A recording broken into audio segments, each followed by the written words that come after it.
मित्रांनो, आपण आता चाललोय रासाई देवीच्या मंदिरात. आपल्याला माहित नाही, आपण विचारत जाऊया गाडीवरती. पाठीमागून सोनू व्हिडिओ घेईल, कारण रस्ता आपण पहिल्यांदा जातोय, ती पण तुम्हाला दाखवेल. आणि मी पण आता पहिल्यांदा जातोय. चला.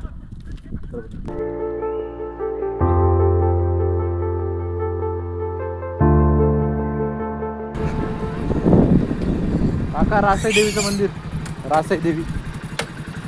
ये जो दिख रही है, हाँ, कहाँ से जाना पड़ेगा? इधर से भी जा सकते हैं आप, आए यहाँ गेट से? बाहर से भी जा, ये जो यहाँ से यहाँ से भी कट मार सकते हैं, किसको पूछो पता। वैसे ये दरवाजा इधर है ना, हाँ, ऐसे दरवाजा है, ओके। ऊपर का था गाड़ी जाती, इधर से भी जा सकते हैं ना आगे? इधर से बहुत दूर पड़ेगा, तुम गाची जाओ, ठीक है, चलेगा।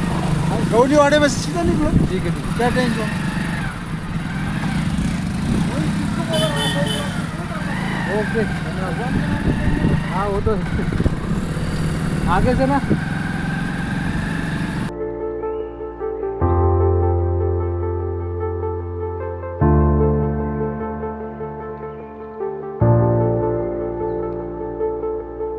मित्रांनो, आपण आलेलो आहे रासाई देवीला. किल्ल्यापासून जवळपास 2 किलोमीटर अंतरावरती. पाठीमागे खंदक आहे आणि इथं प्रशस्त असं मोकळं वातावरण आहे. गावाच्या बाजूला आहे आणि किल्ल्याच्या एकदम खाली आहे. एक पुढं बघताय तो खंदक आहे आणि इथून आपलं वरती जायचं आहे. चला.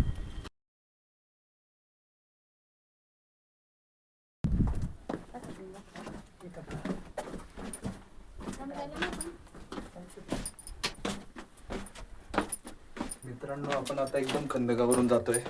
हा देवगिरीचा असा भाग आहे जिकडं कोणी यायला तयार होत नाही. आणि तुम्ही बघू शकता, आपण बरोबर हा पुढं खंदकचा असं गुळगुळीत भाग आहे. वरती जाणं म्हणजे अशक्य.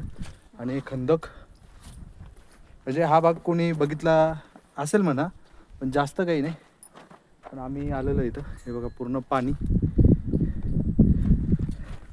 आणि असा हा अनएक्सप्लोर्ड भाग आहे रासाई देवीचं मंदिर. तुम्ही बघू शकता, मधून वाट एक जायला. मध्ये रासाई देवीचं मंदिर आहे. इथे आपण चपला काढूयात.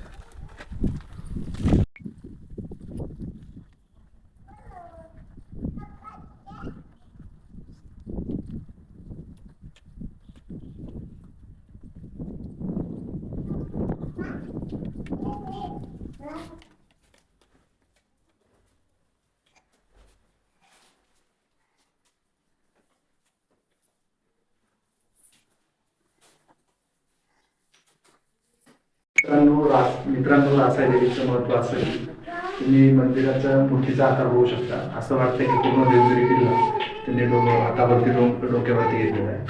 आणि दुसरी गोष्ट अशी की किती इथं लढाई झाल्या, किती आक्रमणं आली, तरी ह्या मंदिराला कोणी आजपर्यंत हात लावलेला नाही. हे या मंदिराचं एक वैशिष्ट्य सांगता येईल आपल्याला. जर तुम्हाला बघायचं असेल रासाई मंदिराचं एक्झॅक्ट लोकेशन कुठे आहे, तर नक्की कमेंटमध्ये आम्हाला सांगा. आम्ही तुम्हाला लोकेशन एक्झॅक्ट सांगू. मित्रांनो, तुम्हाला खंदक तिकडून दाखवला, पण आता जवळून दाखवतो. जसं की थांबा, इथून पुढून दाखवतो. हे बघू शकता तुम्ही. इथे जे बोगदे दिलेले आहेत छोटे छोटे, त्या तिथे वरती म्हणजे एक लेबल असायची आणि इकडून पण असायचे बोगदे. जेव्हा शत्रू यायचा तेव्हा पाण्याची लेअर वाढवली जायची आणि जेव्हा शत्रू गेलेला असायचा तेव्हा पाण्याची लेअर कमी करून ही जी पाऊल वाटे ती उघडी केली जायची. म्हणजे इथून पाणी बाहेर जायची व्यवस्था केलेली असायची. असा हा खंदक होता आणि इथली व्यवस्था होती. मित्रांनो, तुम्हाला रासाई देवीचं मंदिर दाखवलं, देवगिरी किल्ला दाखवला. संपूर्ण देवगिरी किल्ला कसा होता, काय होतं, कोणती पातशाही आली, किती दिवस मराठ्यांनी राज्य केलं, किती दिवस यादव होते, हा किल्ला नेमका कोणी बांधला आहे, यादवकालीन म्हणजे हिंदूकालीन हा किल्ला होता.